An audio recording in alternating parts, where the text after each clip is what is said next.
pandemonium. Use my fangs to murder ya. Yo soy la diosa, los demonios no me controlan. Soy culebra. Thank you, everybody, for tuning in to another episode of Nightmare on Sedgwick Avenue podcast. I'm your host, 7 Octoberz. Today I have a really dope special guest I've been trying to get on. She goes by Cinebeth, but her name is Beth Accomando. Hopefully I did bunch of her last name, but she's a film critic, art and culture reporter for KPBS. She's part of the Film Geeks of SD for the Digital Gym. And she also has a haunted house that she throws every year. So we'll discuss that in a little bit. But without further ado, let me bring her on the screen here. Hello, Beth. Hey, how you doing? Good. Thank you for your time, taking the time again to meet with me and, get to know you a little bit better. Sure. So I kind of obviously give like a brief intro, but if you don't mind, just kind of like a little bit introducing a little bit yourself and how, you got into like being a film critic and all that. Sure. So I went to film school at UCSD, and the first summer I was there, I found out that they needed a film critic at the college newspaper. And what better thing to do than to get to go to movies free and write about them? So I hopped on that and started writing for the Guardian newspaper. And then I moved on to the La Jolla Light newspaper and actually got a paying gig, not much money, but it did pay. Yeah. And then from there, I went on to KPBS and started doing radio reviews for films.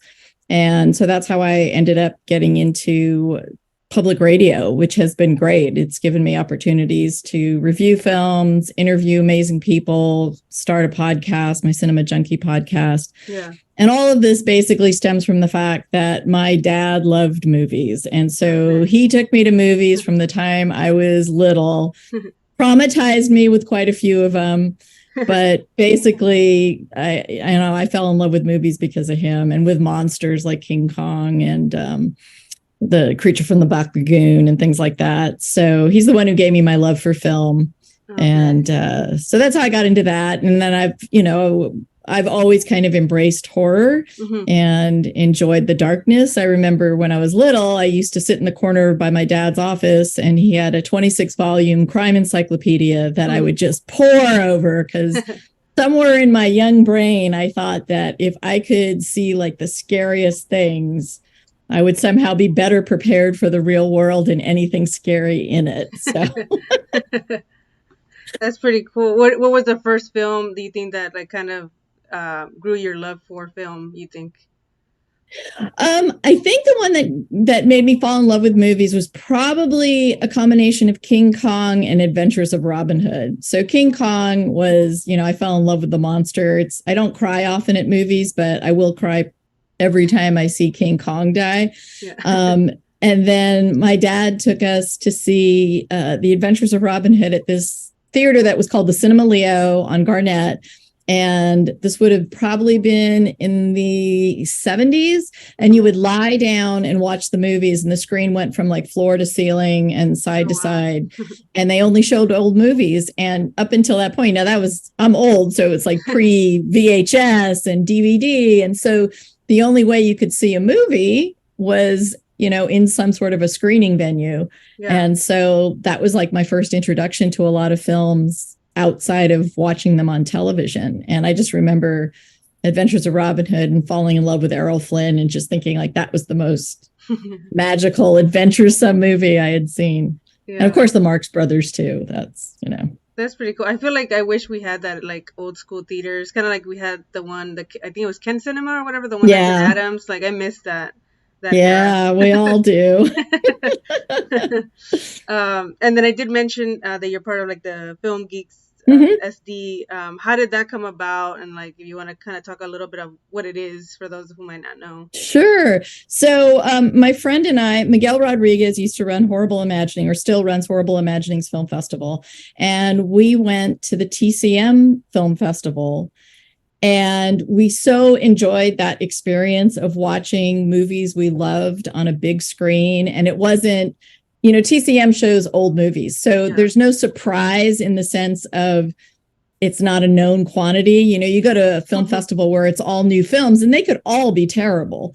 But TCM, it was all great. And so we had so much fun watching those movies on a big screen. And we had the Digital Gym Cinema had recently come into being, which is run by the Media Arts Center and Ethan Von Tilo.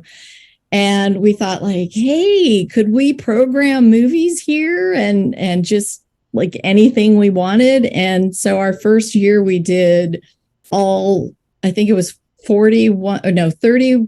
I think it was 41 movies or 31 movies. It's either 41 movies and 31 monsters or 31 movies and 41 monsters. I forget what it was. Yeah. But we screened all the Universal horror films. Oh, wow. And it was just something Miguel and I loved showing movies, and we loved sharing them with people. And, watching people watch movies for the first time is always fun.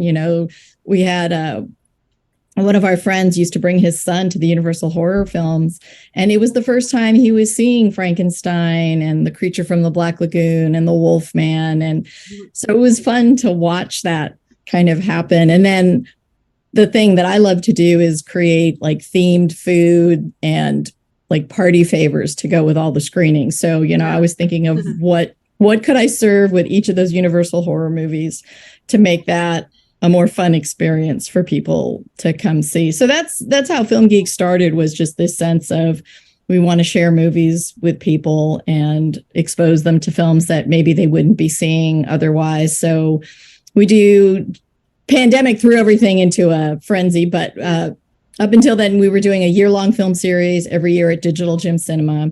And then we would do some one-off things, like Horrible Christmas or a James Bond celebration or like birthday fundraisers, and just stuff that we wanted to show for no other reason than we thought they were great films. Yeah, that's pretty cool. And you just had an event, like you have what's called the Secret Morgue, and that's kind of a little bit part of like the Film Geeks, right? That you guys kind of organized that. It was really cool. I actually got to go to the When Animals Attack was the theme for that one. It was pretty cool too. The people that were like dressed up in makeup and all that stuff. But what is like your goal with those events, and like anything upcoming that you can share? Sure. So a Secret Morgue came up because a group of my friends and I would go up to the New Bev for their horror marathon, usually in September or October. Yeah. And those tickets sell as fast as Comic-Con tickets, where like you have to be on there and you got like 30 seconds to put your tickets in and get them. And we thought, well, maybe we could do something similar down here and not have the stress of having to like buy those tickets. So instead we have the stress of putting on an event, but basically we want to put on like a horror marathon of 4 to 6 films. And then we theme them around something. And then we decorate the Comic-Con museum to match the theme. Like this was Animals Attack. So we had a 6-foot grizzly cutout you could pose with. We had the little jungle gym from the birds, with the birds flocking in. And we had Christopher Olsen does these great makeup effects that are themed to whatever the films are. And so our goal with that is just to offer something unique in San Diego. We love horror, so something horror themed like that. Yeah. To use venues that aren't being used all the time. So Comic-Con Museum, 365 days a year, it's a regular museum, but the theater itself doesn't get used all that often. So it was just nice to be able to do something in that venue and put that to use and bring people into the museum and have them kind of experience that. But it's basically just sharing stuff. And so right now, since we haven't had a full year out of the pandemic yet, this was kind of our first year of getting back to doing in-person events. So we're starting to plan next year's year-long series. We're planning one of the Film Geeks is Matt Rotman, who runs Bonkers Ass Cinema, and he just wrote a book, Bonkers Ass Cinema. Yeah. So we're going to have a Bonkers Ass Christmas party, and that's coming up. And then another one of my friends who's a neuroscientist and DJ wants to show Videodrome and do the New Flesh rave party. So that's coming probably in April of next year. We'd also like to plan some sort of a James Bond marathon coming up. And what else do we have coming? Yeah, I think the theme for next year, we're going to do like a year of action, and we'll break it up into quarters, and it might be like 80s action, and then Hong Kong action, and then like old school Hollywood action, things like Crimson Pirate or The Dirty Dozen or something like that. And then maybe Ozploitation action. So that's kind of what we have in the works right now. We also, I'm trying to work with a couple of people who are with the Film Noir Foundation. Eddie Muller, who runs Noir Alley on TCM. He has a couple of films, El Vampiro Negro and The Beast Within, which are these Argentine film noir. And we'd like to try and get him to host them down here. And then Alan Rohde wrote this book on director Michael Curtiz, who only did 3 horror films in his career, but he did these 2-strip Technicolor, and they're just amazing. It's like 2-strip Technicolor gives you kind of like an orange and green hue. And he did, I think it was Dr. X, and I can't remember the titles right now, but they're just kind of hypnotic and just fun. And the set design is amazing. And so we're going to have him come down and host that, talk about the director, talk about the films. And so those are just a few of the crazy projects that we have in mind. Yeah, that's pretty cool. I like seeing that here in San Diego because a lot of it, like you said, some of it is like up north, in LA or Orange County. So it's nice to see that here. And obviously, like you consider yourself a cinema geek or junkie. For you, what does like the term like cinemaphile mean to you? I think to me it means somebody who just kind of on a certain level needs to live and breathe film, and it's something that you just have to have. There are people who are voracious readers and people who have to go out on hikes, whatever. But for me, like, I love film, and I feel like that you can always find an entry point to any topic or any issue. I work at KPBS, and a lot of times I know, like during the pandemic, issues came up about Black Lives Matter and other things. And I said, film offers entry points into almost any topic you can find, whether it's about Black Lives Matter or about, a politician you feel is corrupt, or about, contagion and disease, or how do we react when social structure falls down? Like, all that stuff is in movies, and movies are an easy and accessible thing. People are put off sometimes by reading a book or by, reading a newspaper or things like that. But almost everybody is willing to like go watch a movie. That's true. So I feel like it's an easy way to kind of get people to maybe participate in a conversation if you break the ice with a movie. And it's something that's entertaining, but maybe it'll raise issues. If it's a comedy, maybe they'll let their guard down and let some ideas in. If it's horror, maybe you'll just be able to, jolt people or get people out of their comfort zone, and that's fun. So yeah, it's just, for me, a cinephile is somebody who just loves and appreciates movies. I don't feel like it's something that is a snobbish thing, at least not for me. I interviewed my friend Matt to talk about his book, Bonkers Ass Cinema. And one of the things he brought up that's very important to him and his whole kind of ethos is this idea that you don't want to be watching films ironically from some sort of like smug position of I'm better than that film. So, to me, it's just like I go into every movie and I just want to be awed in some way. I mean, the worst thing a film can do is be bland. If a film is cheaply made or doesn't have a budget, but it's made with passion, I love those films. And I don't love them as guilty pleasures, and I don't love them as something I look down on. I mean, I look at them and just really feel like, wow, I just appreciate the fact that these people have to go out and make a movie no matter what. Exactly. I mean, we just watched my friends and I, we just watched at Fantastic Fest at Home, a Ugandan, it's supposed to be the first action film from Uganda. And they must have had $10 to make that film.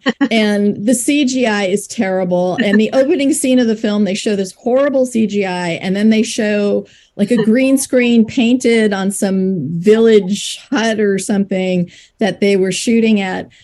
And, the only thing I can think of is like, geez, man, they wanted to make a film so badly that they figured out how to do this with nothing. Yeah. And they look like they're having fun making it. And like, that was so much more fun than watching some big budget Hollywood film that was made just to cash in on, a franchise or on something else. And that was made without any like real passion or love or, or even like without a sense of that difficulty of how do you actually make the film when you have nothing.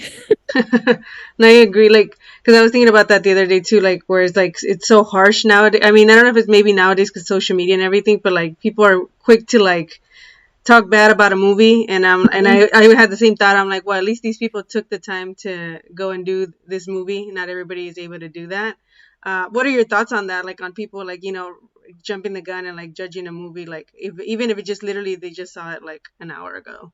What are your thoughts? Well, the main thing that I have issues with social media is that we seem to have come to a point where people have such a hard time tolerating differences of opinion. Yeah. So like as a film critic, like my opinion is no different than anyone else's. I may have seen more movies or know more about filmmaking to maybe put a film into a context or maybe explain why I like or don't like a film. Mm-hmm. But basically, liking a movie is like liking food.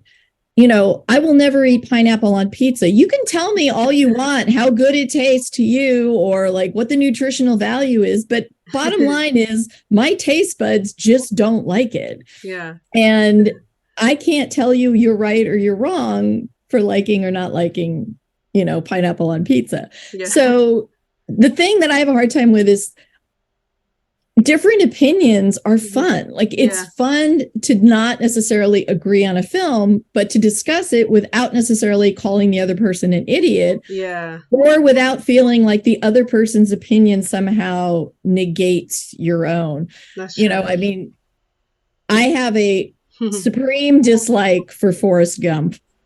And every now and then I post something about that and people are shocked.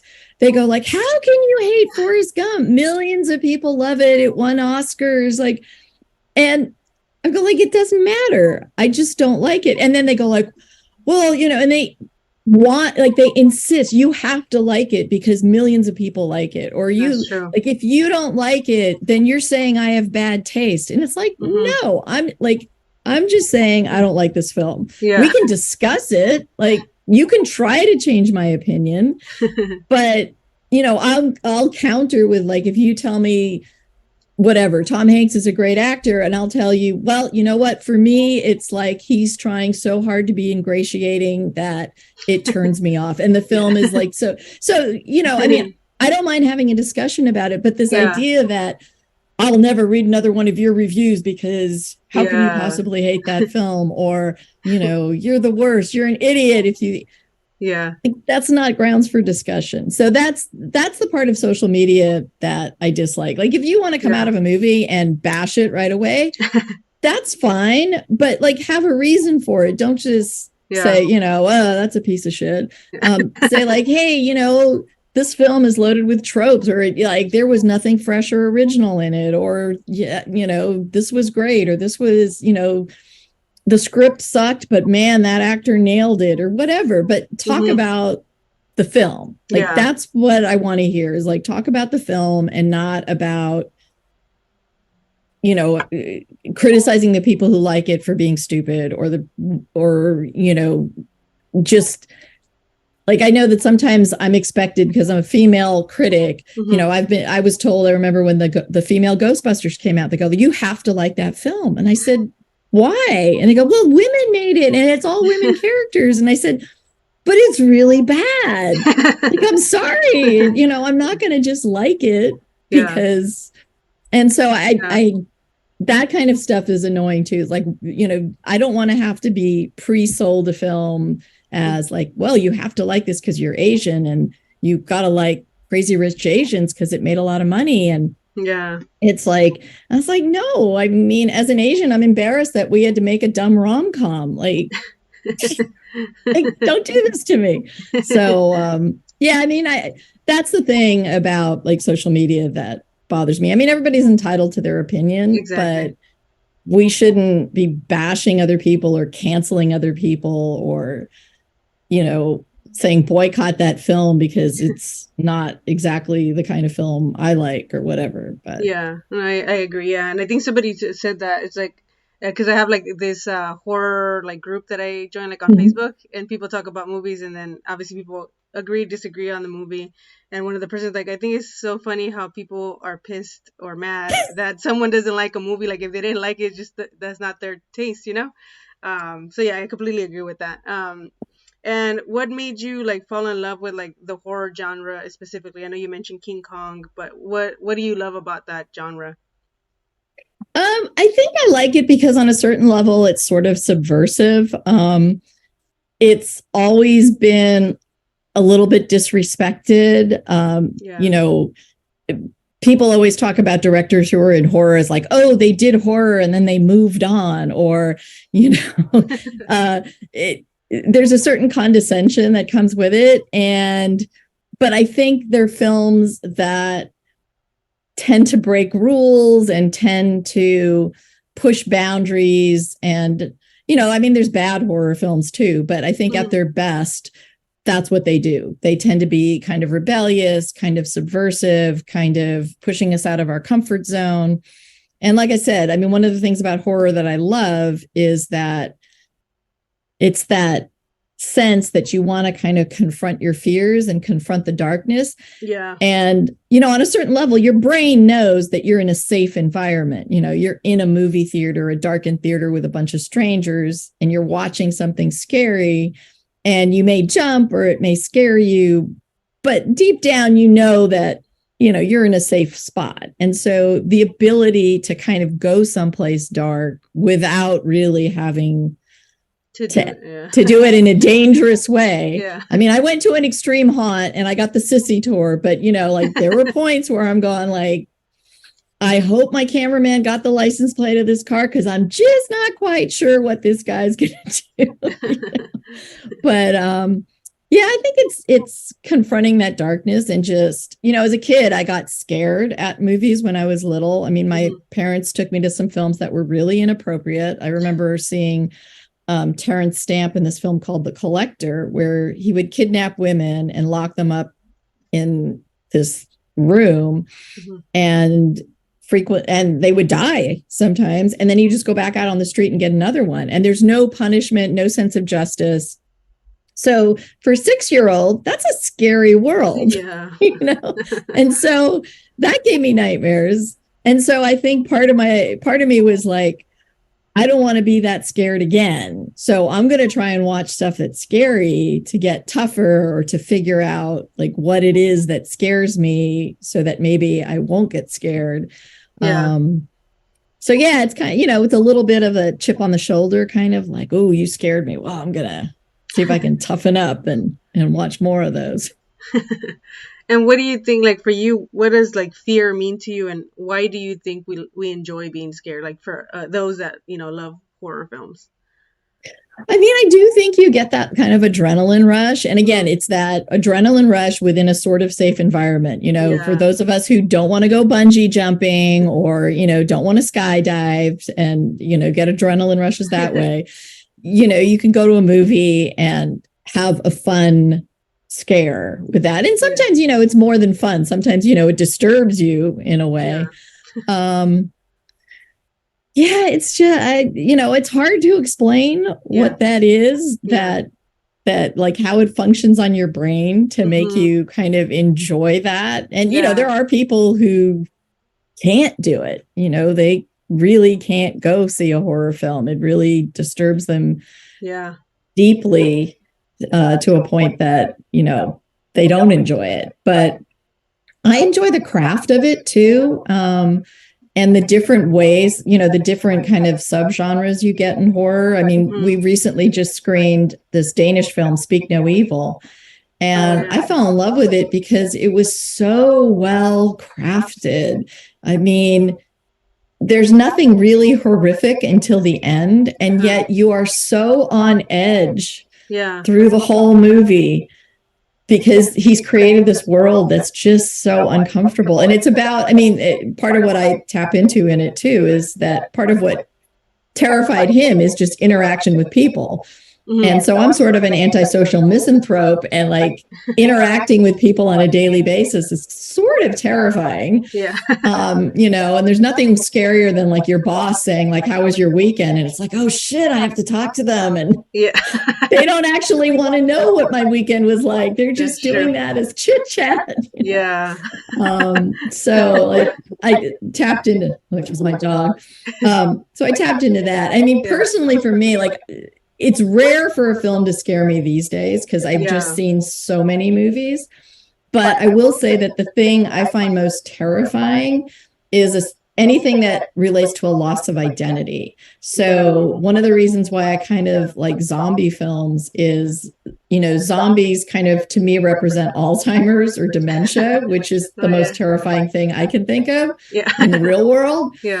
And, zombies are you, but they're not you. Like that zombie can look like my dad, but it's no longer him. And he may only see me as food. And like, that's really scary. Or it's scary to be stuck inside a zombie body and, feel like you want to kill your friend or your relative because the only way your brain functions is, to want to consume something.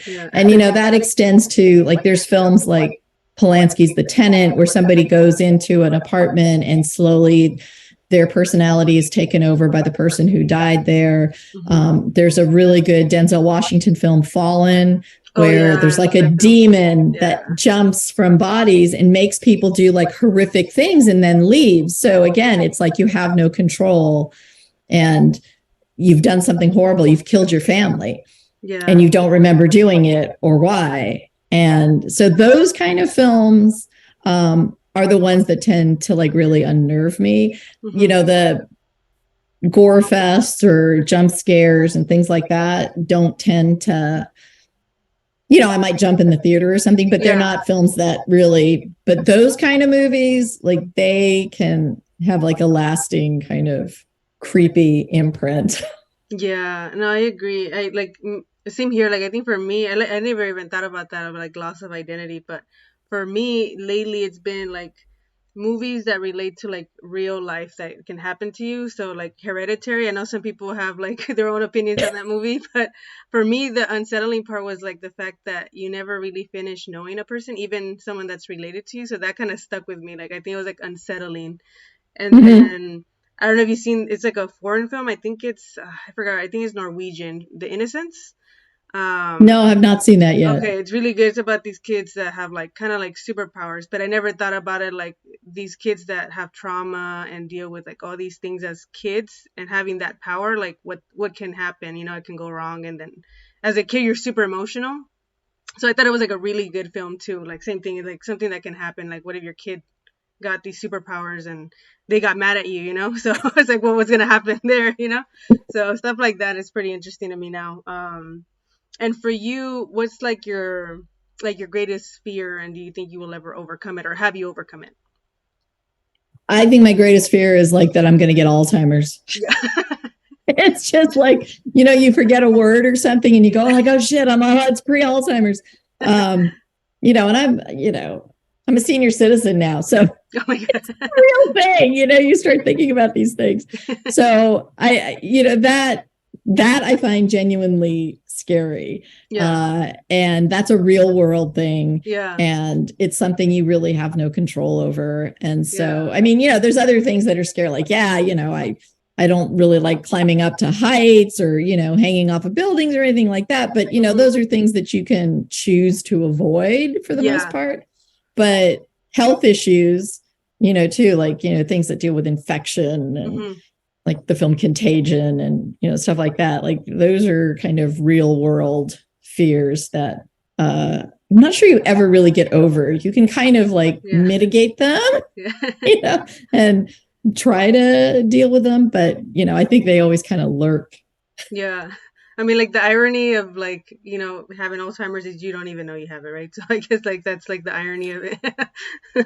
Well, I joke with my son because there's this really good Hong Kong film called Vengeance where this guy hires these hitmen to avenge the death of his family. But he has either dementia or Alzheimer's, you're not sure.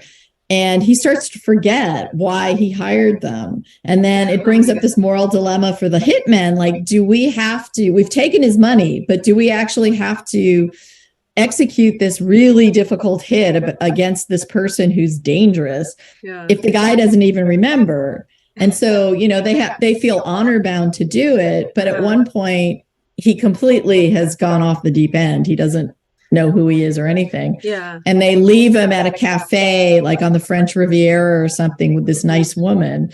And my son always goes like, well, if you get Alzheimer's, Mom, you won't remember me. So I can just leave you like in some French cafe. And, and I was like, all right, yeah, if I can't remember you, then sure, fine. That's actually a pretty good premise. I'll have to check that out. Yeah, it's really good. It's a Johnny To film. I love his work. Okay. And it kind of leads to my next question. Like, what's your like favorite scary movie or your top 5? Because I know for me it always changes, but right now, what would you say are your top 5? Oh, yeah, that's always hard. I mean, I will say that like for horror comedy, one of my all-time favorites is Shaun of the Dead. Okay. I mean, I could probably give you 5 just out of the zombie genre. So Shaun of the Dead is probably my favorite horror comedy. Pontypool is this wonderful perversion of the zombie film. It's kind of zombies without zombies. And then, any of the Romero ones. I mean, I love Night of the Living Dead for being the first of the modern kind of zombie. But Bub is probably my all-time favorite. I love him. Self-aware zombie. He's great. And so... Yeah, it's hard to pick. I mean, I also love the original Frankenstein because it was such a beautiful film and it was so much this film about kind of being an outsider and being the other. And I love the original Nosferatu also. And again, it's just visually like it's so creepy and that performance is just so weird. Like there's so many different kinds of horror films that it's really hard to kind of pick one or even 5. I know. Because there's so many subgenres now. If you could create like your own horror like survival rule, what would it be? Oh, a survival rule.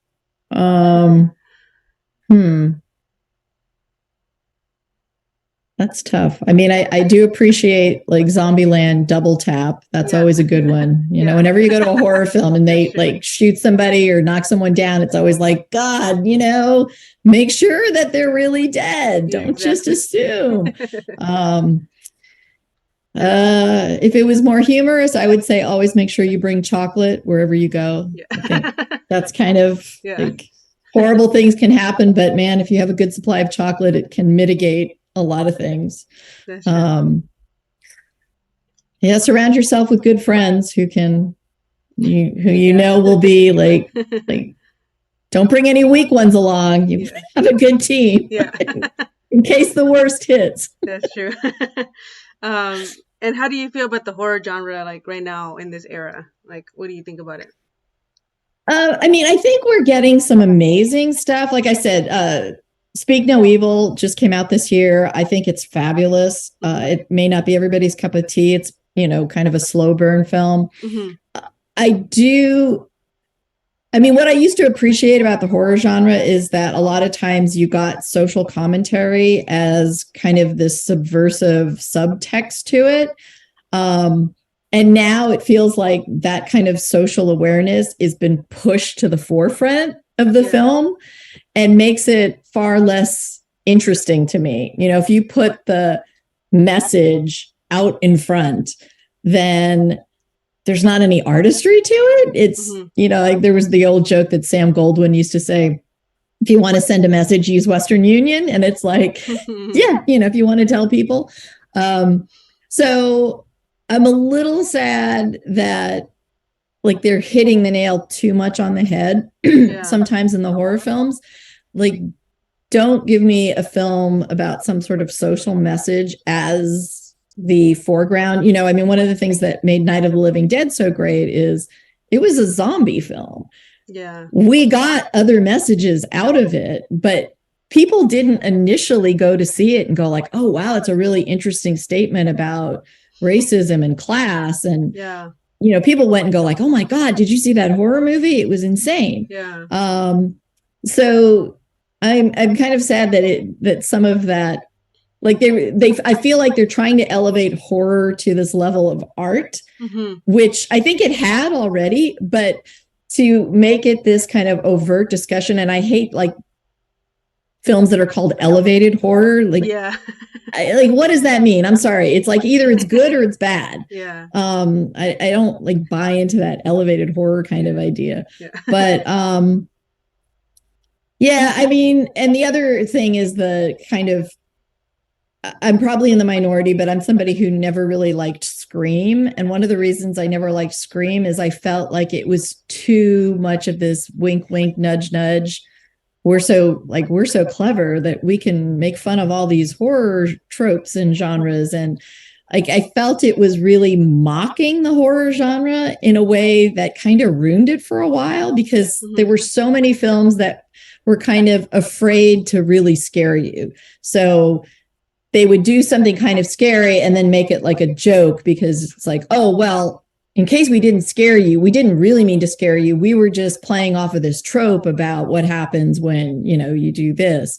And so I felt like we had a whole kind of generation of films that were almost afraid to be scary. So they tried to just laugh it off. And I think we've sort of emerged from that. But I would say that those are the two things that I find annoying. The fact that it's easier to make films means we have a lot more films out there, which means there's the chance for talented people to come from anywhere, which is really exciting. Yeah. But it also means that you have to wade through a lot of crap. Yeah. Like, there's also a lot of crap out there. And I know horror fans sometimes don't want to admit that because we feel like we have to be very protective of our tribe. Yeah. But there's a lot of crap out there too. Yeah, that's true. And do you feel like San Diego has like a thriving horror community? And if so, why or why not?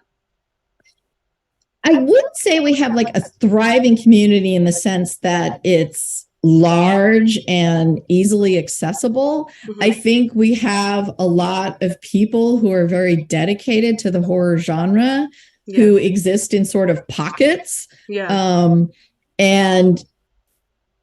I love that. But, when you try, like for me, trying to get 75 people into a movie theater so that we can break even for a horror marathon, I'm going like, I think Miguel calculated that's like 0.0004% of the population. And I'm going like, we should be able to reach that. Like, we should be able to get 75 people who want to come to this. Yeah. So, I don't know if I'm just not tapping into the right crowd, but, I know that the people who come love it. And I know we have like a really dedicated group of artists who bring art to the event, which is fabulous. I know that Horrorgasm, does art shows. There are other art shows too, that focus on horror. Yeah. And, we've had screenings like a Digital Gym that have done really well that are horror films. So I know those people are out there. I'm just not exactly sure how easily it is to kind of gather them and keep them kind of together and informed and stuff like that. I think it's much easier in LA. There's a lot of stuff that goes on, a lot of really fun groups. There's like Urban Death, this Zombie Joe's kind of like underground theater. And there's, a lot of immersive horror events and things like Delusion. And, they're easy to find and they seem to do well. So I think they're getting, the new Bev horror marathon sells out in 5 minutes. So there's at least 200 people there that are willing to do it. So I just don't know if it's very well organized down here. But I do think there's definitely, a core group of people who really love and support the genre. Yeah. How do you think we can help in that aspect, like trying to get more people, or like more organized, kind of like LA, like you said, because there's like, I think like also like vendors and like Witch's Brew, I think that they have in Orange County and stuff like that. Like, how would you think that would work for us, like here in San Diego? For it to be I don't know. I mean, I have tried different ways. I mean, I'm not a whiz at social media. So like I've tried, forming Facebook groups or, doing TikTok or Instagram videos and seeing like if that can get people. Yeah. And, the pandemic kind of threw a monkey wrench into things too. I felt like we were kind of building an audience and then that hit and then people kind of scattered and a number of people left town because of work and other issues. Yeah. So, I'm not exactly sure how to tackle that. If you have a magic answer, let me know. And I'm trying to brainstorm here. And you said you build like a haunted house at your house every year. How did that start? How did that tradition begin? And how has it been? That started ages ago, like before my son was born. My ex-husband used to like to build like big tunnels into our house at Halloween. So everything was made from, basically you needed 3 elements. You needed duct tape, plastic tarp, and 2x4s. And with that, we built like many things. And I mean, I always liked the idea of like scaring kids. I thought that was fun because again, it's like really, you sort of know it's safe, but you also, it's kind of like Scooby-Doo when you're little. It's like you watch Scooby-Doo, the guy's going to be unmasked at the end, that there's going to be a scream, whatever. But you watch it because there's kind of like a familiar routine to it, and yet you get scared a little. So there's nothing more fun than, hearing a kid run screaming from your house and dropping their candy bag on Halloween. So that was kind of the impetus for starting this. And, it started with fairly simple things and then it kind of grew and grew and grew. And I am either blessed or cursed with very talented friends. So, I have friends who are writers, who are makeup artists, who are sound designers, who are DJs, who, artists, whatever. And so, each year we kind of go like, oh, well, like maybe if we did a Lovecraft haunt with Cthulhu, we could get some tentacles made and then we could like buy these costumes and then build this and use the pool and you could do the sound design and make the earth crack open and a creature crawl out. And then it was like, oh, maybe we'll do this prison haunt where we'll electrocute someone and a demon will jump from its body into the bodies of the guards. And we can do that with black light makeup because you can paint veins and stuff. And, we can, so it was like, and then so every year it's kind of like upped. And this year we're going to try and do a Hellraiser haunt. Oh, nice. I feel very challenged because it's a combination of we're starting late. It's a big deal. But we'll see how it goes. It's going to be fun. And is it open to the public or how does that work? Yeah, I mean, it's just my home. Usually we get like a few hundred people who come by from the neighborhood. I mean, I've been doing it here for like about 30 years, I think. Oh, wow. And, my son for years never realized you go out for Halloween. He thought Halloween was about staying home and scaring people. And my brother and his wife had to like, your son's never been out trick-or-treating, like we're gonna take him and go out. And he was like, what? I didn't know you did this. So yeah, we've just kind of escalated it each year, and so we do it only for Halloween night, and it's just from like about probably like 6 to 9. And we probably spend thousands of dollars ridiculously.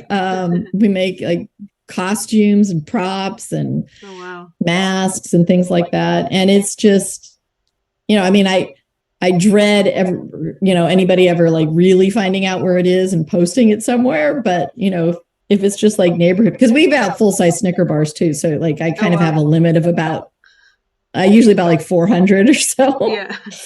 But, if we start going beyond that, it's going to start getting a little difficult. Yeah. What area is it, if you don't mind sharing? Or Lemon Grove. Okay. You can drive around and look for it. And what are your favorite like horror directors? I know you said you love all the subgenres and stuff like that, but who would be your like top that you stand out to you? I would say I love George Romero and I love David Cronenberg. I would say those are two of my. I mean, Cronenberg is just like, he's so twisted and wonderful. Yeah. I mean, I got to interview him once and he gave me one of my favorite quotes, which is, we were talking about making films in Hollywood and he said, Hollywood is interested in comfortable cinema. And he says, I'm not interested in comfortable cinema.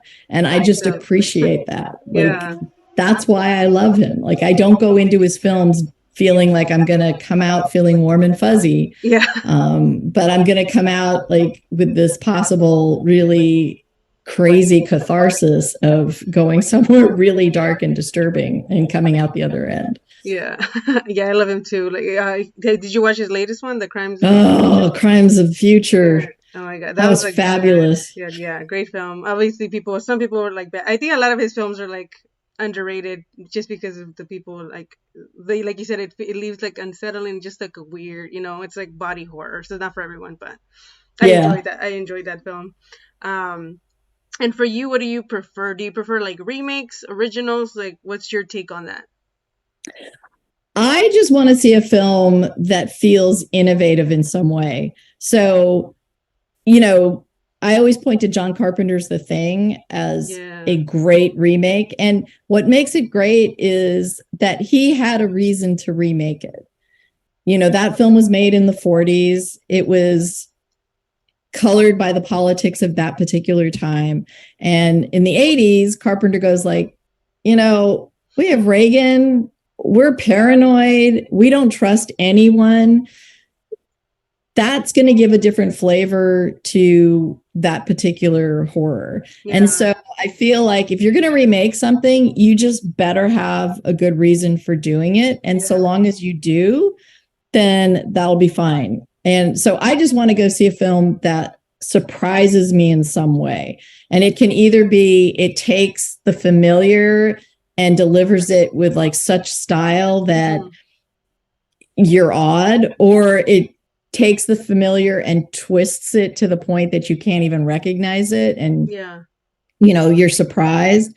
So I just want to go in and not feel bored. I want to go in and go like, oh my God, I've never seen that before. Or I've never seen something that looks like that before, or that sounds like that before. I want to be surprised. Nice. Any horror movie recommendations that you feel like are slept on, or like a hidden gem that you want to recommend? Well, Speak No Evil is streaming on Shudder right now, so it's an easy one to find, and it's amazing. I mentioned Pontypool. I don't know if everybody knows that. It's a Canadian horror sort of zombie film. And like, I always try to get people to watch something like that.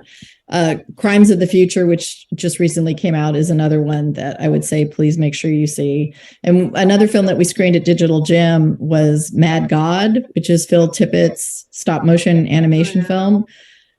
That is just spectacular. Like, it is crazy good. And you just can't believe that every grain of sand that's in that movie was placed there by a human hand. Like, everything was, yeah. And I saw it, I think it was through Fantastic Fest Online. And so I saw it on a TV, and I just felt like I wanted to see it on a big screen. And I asked Digital Gym if they would play it, and they did. And seeing it on a big screen there was almost like seeing a different movie. Like, the detail that you picked up and the sound design was just incredible. So I would highly recommend trying to seek that out as, something recent. Okay, cool. And then before we get out of here, what advice would you give to someone who's trying to get into like either the entertainment or just like in film in general? What would be like some advice you would give? Well, I was at Comic-Con one year when Sam Raimi was there, and filmmakers at Comic-Con always everybody comes up like, "Hey, Mr. Director person, I want to be just like you. What do I need to do?" Yeah. And so he got that question. Somebody said, like, "I want to be a filmmaker like you. How do I do it?" And he gave the best advice ever. And he said, "Here's what you do." He says, "Every week you write a script, and then you go out and you shoot it, and you edit it, and on the weekend you show it to your friends, and you get their feedback, and you take that to heart, and on Monday you write another film. And then if you keep doing that, you don't have to say, what do I have to do to become a filmmaker? You are going to be a filmmaker." And so basically, it's about just doing it. Like, just don't try to make the perfect film. Like, just go out there and make something and see what happens, and see, like, do you like it? Do you not like it? How hard was it to do? What show it to someone and see if they have some feedback for you, what you did right, what you did wrong. And so I would say, like, just don't be afraid to try it, do it, and then show it to people, get some advice and some feedback. And you'll get feedback and people will tell you some things that you disagree with, like, but listen to it, value it and weight it. And I would highly recommend watching, if you can find it, there's a series called The Incredibly Strange Film Show. Okay. And it was Jonathan Ross who focused on all these kind of like peripheral filmmakers. Now, some of them are sort of well known, like John Waters and John Woo, but some of them are people who were much more outside of the mainstream. Doris Wishman did Nudie Cuties, and Herschel Gordon Lewis did kind of gore films, and Ed Wood. But every 30-minute episode that you watched, you wanted to go out and make a movie afterwards, because those people were just so passionate about making a film, no matter how bad it was, no matter how little money they had, no matter what they had to do, that you just get inspired. And at least for me, like, I would show that in film school and just say, like, watch an episode every week and see what it inspires you to do. Because after every show, I just wanted to go out and grab a camera and just do something, like anything. And nowadays, you can make a film on your cell phone, for God's sake. So there's no reason not to make a film if you want to. Whether or not you can turn it into a career, that's a little more of a challenge. But if you start by just making stuff, like that's the baby step you have to take to get going. And if you don't have money, just do it on your cell phone. If you can afford to go to film school, or, you can afford to do something higher end, then give that a try. But just make something. Yeah, that's great advice. Yeah, and I'm definitely like doing that because I'm trying to move into filmmaking, and I've been trying to just play around with, like you said, like my cell phone, trying to get to know that camera, and then moving on to something more higher end. But yeah, thank you so much, Beth, for sitting down with me and getting to know you a little bit and sharing your journey. Is there anybody you want to like shout out, or anything you want to like share before we get out of here? I would just like to remind people, Digital Gym just reopened in May. They're at Market and Park now. They're not on El Cajon Boulevard. They are a fabulous venue. They are showing stuff that nobody else is showing. They're, experimenting with new things. They have something they call DGC Video, which is a Tuesday cult film night. In October, every Saturday is dedicated to like a classic horror film. So they're really trying to fill the gap of not having the Ken Cinema anymore. Yeah. So there's nobody else doing kind of repertory, bringing in filmmakers to talk about their films, kind of programming stuff that people are requesting. So I highly urge you to check out Digital Gym and we'll probably have flyers and stuff there towards the end of the year promoting what we're going to do next year. But that's our home base. And we also work out of Comic-Con Museum and also Cinema Under the Stars. And so, those are venues that allow for, showing something a little out of the mainstream. All right, for sure. And then, follow you on Instagram, right here, Cinebeth. And thank you again then for being on. Thank you. It's always fun to talk horror. You're welcome. Thank you for tuning in to another episode of Nightmare on Sedgwick Avenue. This was episode 7. If you enjoyed it, go ahead and subscribe to the YouTube channel or also follow us on streaming. Thank you.